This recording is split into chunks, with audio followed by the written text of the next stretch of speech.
Hey friends, Dave Paulides, CanAm Missing Project. Oh, big yawn from the Huck Almighty. Yes, the big girl. Yes, a good girl. Oh, she's a pretty girl. Yes, sir. She likes scratching on the top of her head. Yes, a pretty girl. Yeah. Yes, a pretty girl. All your fans are looking at you going, hey, you like it when you curl your paw under like that. Yeah. Cool. All right, she'll hang out with us and show us what an executive producer should really be like. Yes. Well, we've got one big case for you today. But before I get into the case, something I want to talk to you about. You know, I get a lot of very cool things in the mail from people. You guys are really nice. And no, you don't have to send me anything ever to say you are nice. You are. That's just the way it is. And that comes about from, I think, what we've luckily brought to bear here are a group of nice people that talk amongst yourselves, share ideas, don't get mad at each other. Just a nice group of polite people. It's hard to find that sometimes. Well, every once in a while somebody does something that's just out of this world nice. And I got to read you this letter. Dave, I had the amazing opportunity to hear you speak several years ago when you were in Parker, Colorado at the Colorado MUFON chapter. I followed you via YouTube and by purchasing your book since your first Missing 411 book. At the MUFON meeting, I purchased your Idaho book and you autographed it. Thank you. Thank you for taking the time to talk with me about something I experienced in Idaho when I was 12 years old. I told you I'd send you an email about it, but life got in the way and I put it off to another issue. Anyway, my wife and I purchased American Sasquatch Man, Myth, or Monster the other day. It was available on Apple TV. To say we enjoyed it would be an enormous understatement. Very well done, sir. My wife is retired, and since her retirement, she has taken up sewing. She loves making blankets and saddle covers. The day after we watched American Sasquatch, she was making 2 blankets for a great friend and his son. I asked her if I could put in an order for a blanket. She asked who it was for. I said, Dave Paulides. She said she has listened to me as I have read all of your books and we own all your movies and we rewatch them several times a year. She would enjoy making the blanket. This blanket is to say thank you for all of your efforts in bringing truth to people. Thank you for everything you do researching and reporting strange disappearances and occurrences. We hope this blanket keeps you warm when Huck L. Berry isn't hurled up at your feet. We are sending all of our gratitude to you for all of your work. Can't wait for Missing 411 National Parks. You have followers for life. Zane and Gay, Colorado. Now the blanket is huge. I couldn't even get it in here and show it to you adequately. But this is what it looks like. Right there. You talk about a beautiful blanket. Oh my gosh. It's awesome. Really awesome. So, Zane and Gay, thank you very much. Now, remember the story that they promised they were going to tell me? Here it is. Hey Dave, in the fall of '73, my grandfather and I were mule deer hunting on the northeast flank of Diamond Peak in Idaho. We hunted one weekend with my dad, sister, her husband, cousin, and his wife. On Sunday evening, everyone left except my granddad and me. That's the best pair to be there. We were staying out all week and everyone else would join us the next weekend. After hunting all day Monday, we went back to camp in Sawmill Canyon east of Diamond Peak.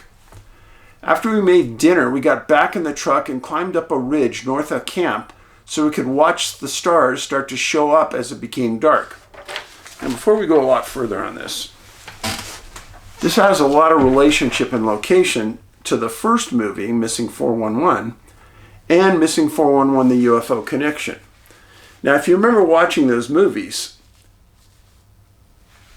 there was proximity there in their geographic locations and some of the issues.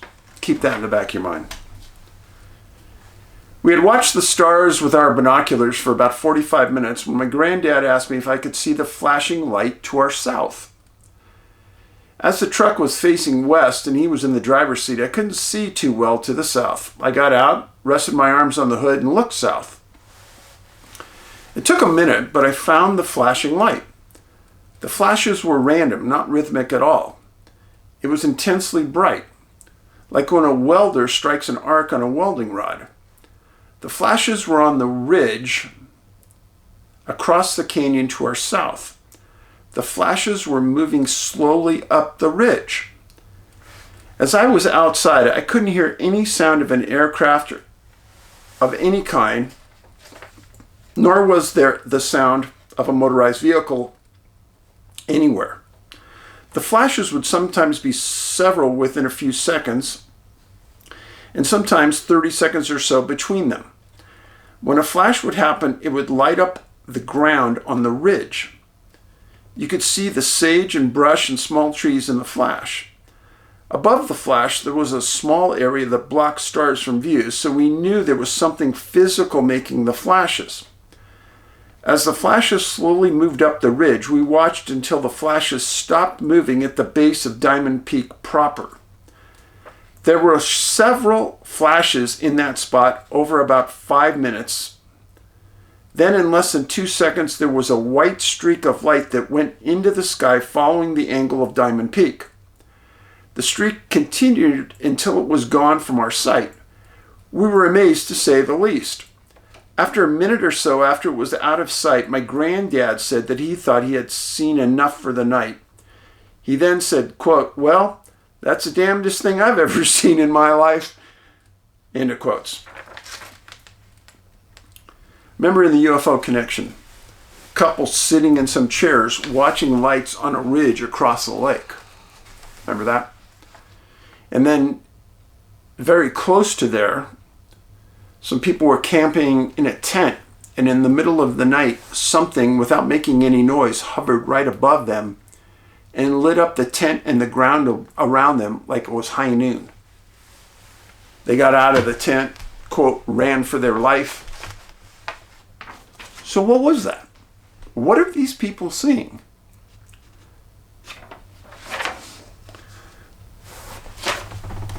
That's really the important part of this. What are they seeing? The next evening, we were in the valley east of the peak, and I asked what time it was the night before when we had seen the flashes. My granddad said it was about now. He quickly pulled off the road, and we got out our binoculars. We looked up towards where we had seen the flashes the night before, and they were one ridge north from the previous night, right where we had been the night before. We watched the flashes for about 2 minutes, then the streak of light repeated its performance of the night before and shot right over Diamond Peak and out of sight. Going back to our camp that night, we were a little uneasy, but arrived and went to sleep without any issue. When I saw the first Missing 411 movie, the Dior Koontz story hit me hard. You can watch that for free right now on Tubi. The location of where he disappeared was up the mountain chain about 30 to 35 air miles from where we saw the lights when I was 12. It brought back the memories and made me wonder. In Missing 411, The UFO Connection, there was a part where hunters from the Chalice area were elk hunting over a ridge from where Dior disappeared. True. Again, not far from where we had observed the flashes so many years before. There was a story back when I was in Hoopa, up around the Trinity area. In the book, I talk about interviewing a U.S. Forest Service supervisor who was managing a crew that was planting trees on the side of a mountain. He was there, a crew was below him, and what they do is they see just like a standard UFO come up the valley. They stated that this UFO it appeared to them almost like scanning or looking through the forest for something as it moved up the valley. Then it came back down and it did almost like a pattern. He said they watched it for at least an hour. They couldn't believe what they were seeing. And that was before cell phones. But this type of thing is seen regularly out there. People just don't know where to report it. Or who do you tell when they're not going to laugh at you? Unfortunately, or fortunately, time has progressed. A very high percentage of people now believe that UFOs and Bigfoot are real. And I think the time of laughing about it and making fun of people is over. And if you happen to be one of those who someone does that to you, you got to feel sorry for those people. For some reason, they can't handle the truth. And they have obviously done very little research on the topic to laugh at something like this. I appreciate people sending me these articles. That one was very well written and explained quite well. Thank you. Thank you. Now, this case that we're going to talk about tonight is as much educational as anything else. And I'll explain that as we move along.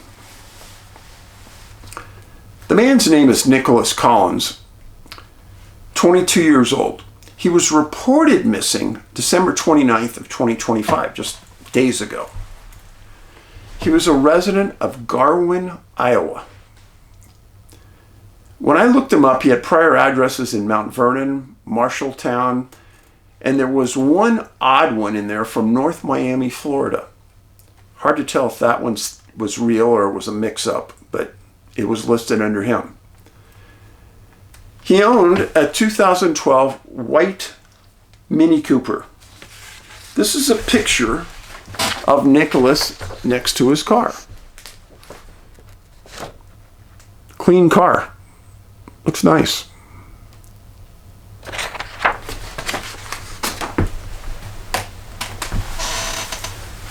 On December 19th of this past year was the last time his family had heard from him. Now, the family obviously told the sheriff's office what was the context of that conversation, but they didn't say in public what it was. If it was normal, was it irrational, was there high anxiety? Nothing. But they found a note at his residence stating that he was going to go away for a while. Nothing else was said. Now, some of you write to me and question whether the police can take you into custody for doing something like this. No. 22 years old, you are an adult. If you want to drop out of society, if you don't want to talk to anybody, you legally can do that. And the only time the police can take you into custody as an adult, if you don't commit a crime, if you're a danger to yourself or a danger to others, meaning suicidal, or you're so irrational that you're going to hurt somebody else. Now, in all the work I did on trying to understand Nicholas, I found a couple of different articles that talked about him liking to go out and take long hikes. And in fact, he had hiked the Appalachian Trail in the past. Appalachian Trail is very well known, long, highly used trail. A lot of people are on it. Well, parents hadn't heard from Nicholas, and now it was Christmas Day. They had been calling his cell phone. It was turned off. They talked to friends and family. Nobody had heard from him. Nobody knew where Nicholas had been during this time frame. He wasn't home. And they didn't say if he had credit cards or if they were being used. There was no mention of that. So December 29th, Nicholas's parents still hadn't heard from him. Friends and family hadn't heard from him. Well, they call the Tama County Sheriff in Iowa. They report him missing. A couple days after that, the Tama County Sheriff named Casey Schmidt made a statement that the longer there is no contact with Nicholas, the more concerned the family and law enforcement becomes. Wise words. So they reported missing on the 29th of December. On December 30th, a license plate reader picks up that car of his in southern Missouri. No location, no direction of travel was given, just that the car was picked up on a license plate reader. Well, it's now January 1st, 8:41 a.m. The Johnson County Sheriff in Arkansas gets a call from a citizen and what appears to them to be an abandoned white Mini Cooper with no license plates. This is in the middle of nowhere, folks. Deputies arrive on the scene and search the area and find nothing but the car, no license plates on it. They run, just so you know, if you take the license plates off a car, don't move. That number at the bottom is called a VIN number, a vehicle identification number. That number can be in several places. In the door frame of the car, on the front dashboard, and other places besides that. When you run a license plate through the National Computer Information Center, any law enforcement agency has access, license plates will come back to the owner. And guess what? You run the VIN number, the same thing happens, because the VIN number is listed in the system. Well, deputies are smart. They find the VIN number, they run the VIN number, and guess what? The car comes back to Nicholas. And there's a cautionary tale there that he's a missing person, which means take this seriously. Now, if Nicholas was in the car, the deputies would evaluate him. Is he emotionally stable? Is he able to take care of himself? Is he a danger to himself or others? If he acts normal, they can't hold him. They will call the law enforcement agency that has a missing person report on him and tell him what they found, where he's at, and that'll be the end of it. Well, deputies are on the scene, and they're trying to understand what they've got. This location where they had it is within 1/2 mile of the Newton County line. Very close, almost outside their jurisdiction. So the deputy contacts a supervisor, explains the situation. Supervisor comes out and orders a search and rescue call-up. So the question they're dealing with right now is this related to a crime? Is this a voluntary disappearance? They don't know. Well, January 1st through the 2nd, the search centers on the Trailhead where the car is parked at on Forest Service Road 5261 in Oark, O-A-R-K, Arkansas. Search and rescue brings in ground pounders, canines, ATVs, drones. And for almost 2 full days, they search the area. They don't got anything. They call the Arkansas State Police and they send more resources. And the following day, they bring a helicopter in with FLIR and they search. This is Nicholas. Where is he? Good question, eh? Nobody knew why the vehicle was in this spot. Because they knew he liked to hike, they thought, well, maybe he's out hiking and they don't know what resources or what things he has with him. His phone was still turned off. It had been turned off since the 19th of December. Nobody knows the supplies he had. But they go inside the car and they find a computer. Now here's where it gets a little tricky in law enforcement. If there was no possibility of a crime, then if I was a supervisor, I'd say search that computer and see what kind of messages this man left, because he may be in danger of harming himself. Now, if there's a possibility of a crime, and let's say it turns out that Nicholas was murdered, I guarantee that that suspect is going to claim it was a violation of his rights to search that computer without a search warrant.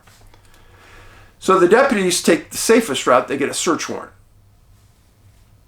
to read the computer, to see what he'd been working on and what he'd say on it. They never stated what they found.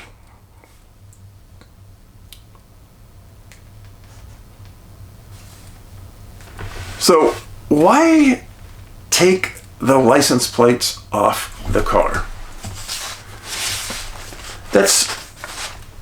That is really a rookie move, a novice move. If I was the officer at that scene and I came across that, it wouldn't slow me down 5 minutes before I'd have that car identified, like most deputies and most police. Now, taking the plates off, if you're going through an area that had license plate readers, yeah, that may make it harder to track, but you better hope that there's no highway patrol there to pull you over with no license plates.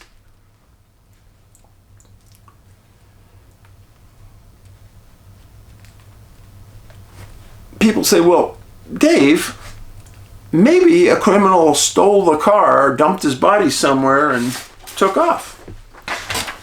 All right. So this is where Nicholas lived, in Garwin, Iowa. This is where his car was found, way south. So that area in Oark is in the middle of nowhere. I mean, nowhere for miles. Very desolate. No, there's hardly any roads. There's no towns. There's nothing out there. Why do I say that? Because I'm going to try to educate you guys.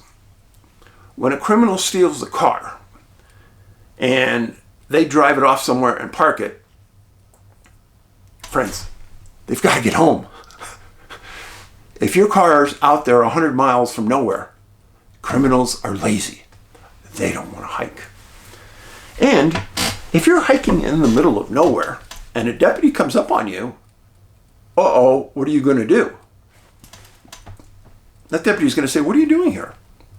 And he's going to fill out a field interview card on you, and later on that's going to come back that you might be associated with that murder back there. So my gut tells me that I doubt that this was criminal. It might be, but my gut just tells me it's not. So let's remember, he left a note at his home on the 19th saying he was going to be away for a while.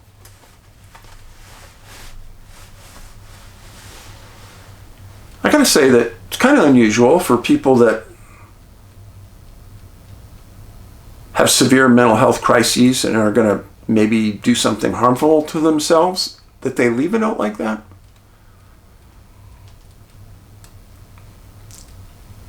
But the bigger question to me is, did the family tell the sheriff something confidential about Nicholas's state of mind? I don't know. The other huge question in my mind is, did he have credit cards that he was using on that journey south? Filling up full of gas. That car could not have been there more than 2 or 3 days.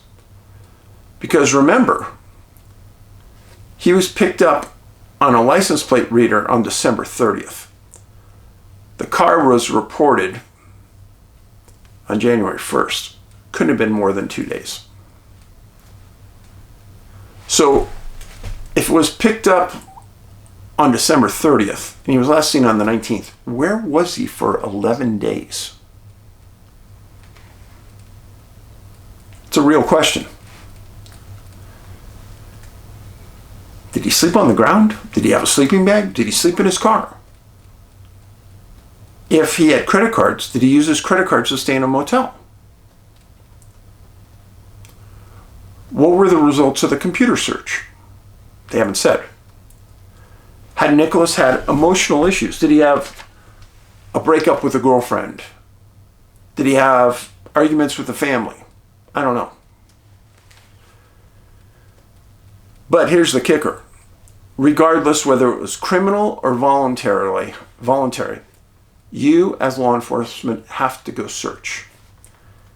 Many times families will hold back telling law enforcement about traumatic medical or mental issues regarding someone, thinking that we won't go out and search for them, as hard as if it's a mystery.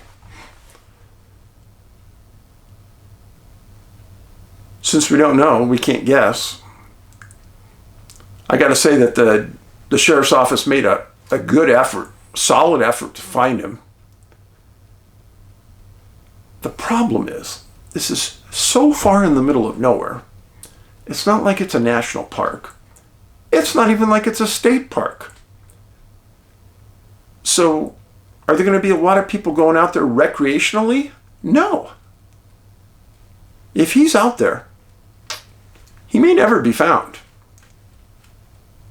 And that's a horrible thing for a family. Horrible. I don't want to make light of this at all, but I tell you about this case because I'm trying to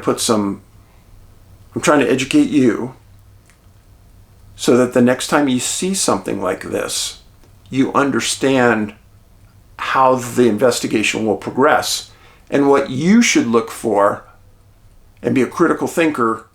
Is this a 411 case? Is this a criminal case? Or is this a voluntary disappearance?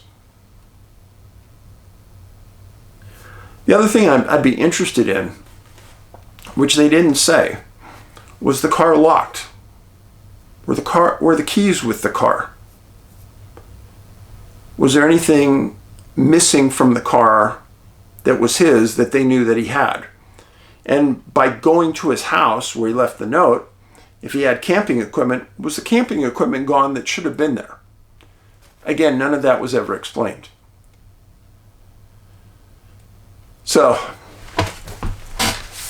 keep Nicholas and his family in your prayers. Whatever happened to him, you got to think that someone with a level mind and a rational thinking could have talked him down to whatever happened.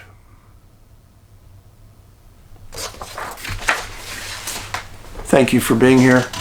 You are greatly appreciated. And remember, my first 3 movies are all free to you right now on Tubi, Tubi. Missing 411, Missing 411 The Hunted, Missing 411 The UFO Connection.